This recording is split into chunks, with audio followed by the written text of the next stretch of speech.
Fala pessoal, esse é o canal Pirina Matemática, eu sou o professor João e nesse vídeo estarei resolvendo a questão de número 179 do Enem de 2018. Vamos lá então. Um quebra-cabeça consiste em recobrir um quadrado com triângulos, retângulos e isósceles, como ilustra a figura.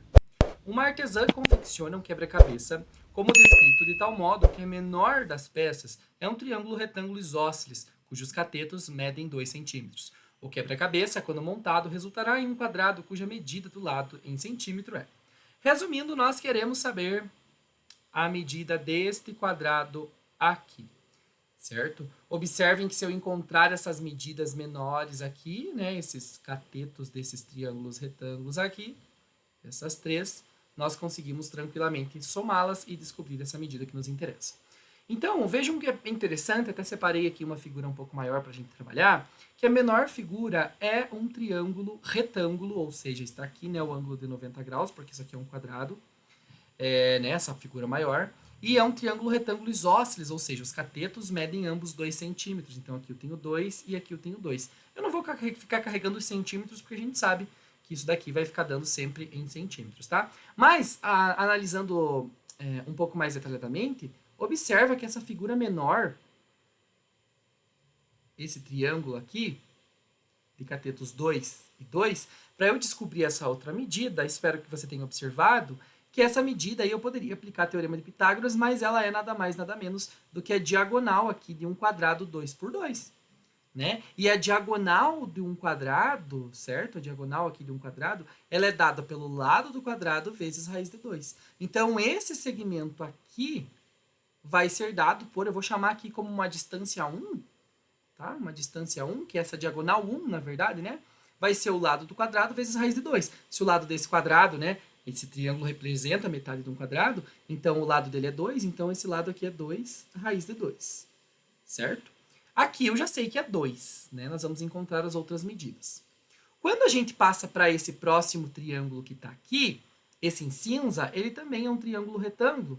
E eu acabei de encontrar, eu vou usar uma cor aqui mais clara, até eu vou usar um branco, eu acabei de encontrar as medidas desses catetos que estão aqui, olha.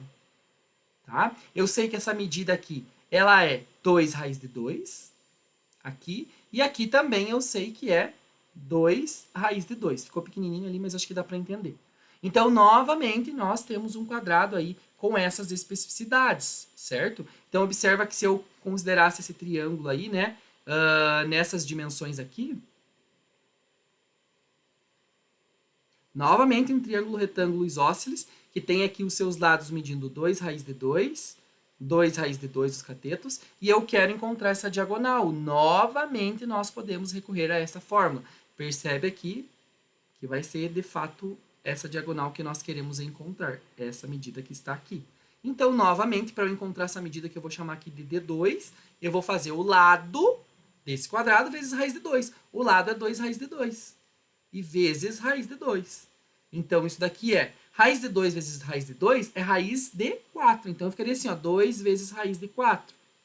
Raiz de 4 é 2 e vezes 2 vai dar, então, igual a 4. Ou seja, essa próxima medida que nós queremos, né, em relação a esse triângulo retângulo, observa que eu tenho esse triângulo aqui e isso daqui tem a mesma medida.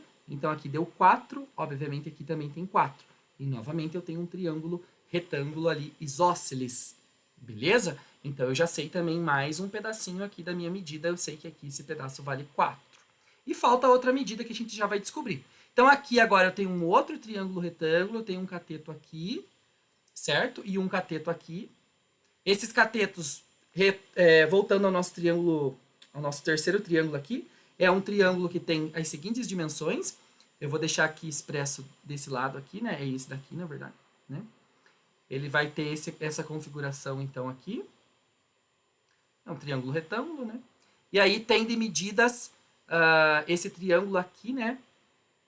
Eu apontei mais para cima, mas é esse com medidas 4. Ele tem 4 e 4. Então, aqui também a gente vai imaginar como se fosse a diagonal de um quadrado, né? Porque, na verdade, é a diagonal de um quadrado. L raiz de 2. Vou chamar aqui já de D3, diagonal 3. Então, vai ser o lado vezes raiz de 2. O lado é 4, então 4 raiz de 2. Então, eu sei que essas medidas aqui é 4 raiz de 2 e aqui também é 4 raiz de 2. Beleza? E agora eu fico novamente aqui com um triângulo, que eu vou detalhar ele novamente aqui. Nosso triângulo, que vai ser triângulo isósceles retângulo. E eu tenho que o lado dele é 4 raiz de 2. 4 raiz de 2. Certo? E essa diagonal aqui, gente, até vou destacar com uma cor azul, que eu não usei ainda. Essa diagonal aqui, que é a hipotenusa desse triângulo, é essa medida que está aqui para esse cateto, que vai ser cateto, na verdade, né, desse triângulo aqui, que é essa última medida que falta para a gente saber a medida do nosso quadrado. Então, aqui vai ser diagonal 4 agora, que é L raiz de 2. Então, o meu L é 4 raiz de 2, vezes raiz de 2 da fórmula, vai ficar 4 que multiplica. Raiz de 2 vezes raiz de 2 fica raiz de 4, e raiz de 4 é 2, então 4 vezes 2 nós temos 8. Né? Então, nós temos aqui 8. Se vocês observarem, então, esse valor aqui, 8, ele equivale a essa medida aqui e essa medida aqui do lado. Ou seja, essa última medida que falta para o nosso lado do quadrado aqui, se vocês forem somar para ver a medida desse lado desse quadrado, vai ser 8 mais 4 mais 2. Então, 8 aqui mais 2, 10, mais 4, 14. Muito bem. Se a gente tivesse mais quadrados, vocês não precisariam ficar fazendo isso até o final lá, né? Vocês poderiam observar que essas medidas aqui, elas estão formando uma PG. Então, aqui, ó, ficou vezes 2, depois vezes 2. Se eu continuasse esse padrão, o próximo pedaço teria 16, e assim por diante, porque vai formar uma PG, né? Mas nesse caso, daria para fazer aí separadinho, tranquilo. Né? A gente não teria essa certeza que ia acontecer com essa PG, mas aqui eu encontrei, então, que é 14, portanto, a alternativa correta é a letra A. Ok? Espero que essa resolução possa ter ajudado nos seus estudos. Bons estudos e até a próxima.